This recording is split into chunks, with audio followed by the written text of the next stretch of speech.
sudah ditentukan oleh sang pawang, dan jumlah peserta yang akan mengikuti ritual silat biasanya diperkirakan sekitar antara 15-25 orang.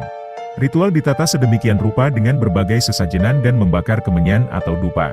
Selain itu di dalam arena silat telah pula disediakan sebuah pintu yang nantinya akan digunakan bagi mereka yang mendapatkan titisan wangsit, lulus ritual, dipanggil ke Gunung Dempo. Mereka yang berangkat dan terpilih itu biasanya tidak lebih dari 2 orang dari peserta ritual yang ada. Para calon pendekar itu berangkat dengan mengendarai seekor harimau, menunggangi harimau, dan dengan sekejap mata pula mereka telah tiba di padepokan sang guru besar.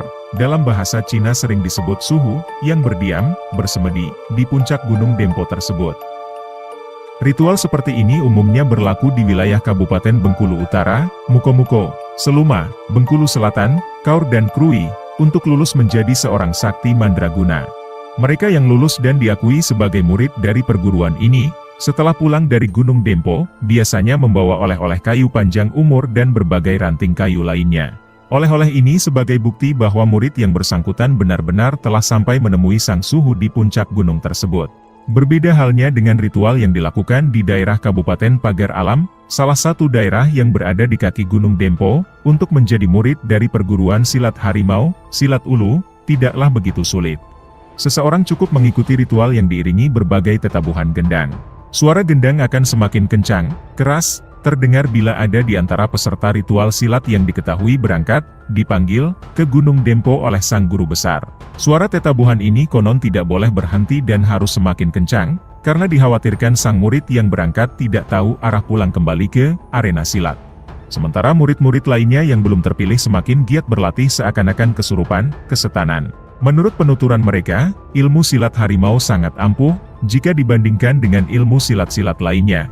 Silat harimau bermain di bawah, rendah, bagaikan harimau yang sedang mengendap-endap akan menerkam musuh atau mangsanya.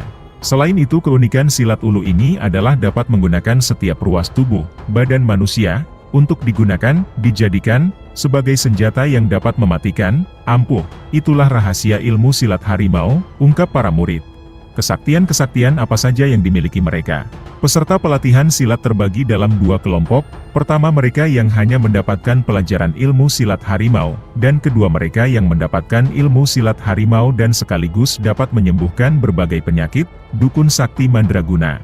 Mereka ini adalah orang yang diakui sebagai murid langsung dari sang guru besar yang berada di Gunung Dempo, dan memiliki ilmu magis yang tinggi. Selain itu mereka dapat berkomunikasi dalam jarak jauh, telepati, sesama mereka dimanapun mereka berada, dan dalam jarak jauh sekalipun, di seberang lautan. Manusia harimau dapat berjalan dengan cepat, bagaikan kilat. Karena itu pada zaman revolusi 1945 banyak pemuda-pemuda yang menekuni ilmu harimau ini. Konon katanya, musuh tidak dapat mengejar dan sulit untuk menemui mereka, jumlah mereka yang menuntut ilmu ini semakin lama semakin berkurang sesuai dengan kemajuan zaman. Generasi muda lebih senang duduk di bangku sekolah daripada duduk di puncak gunung. Sebenarnya ada alasan lain yang lebih tepat yaitu adanya perkembangan pesat agama Islam, sehingga telah membuat kepercayaan yang semula sinkretisme, Hindu-Buddha, beralih kepada keyakinan agama Islam.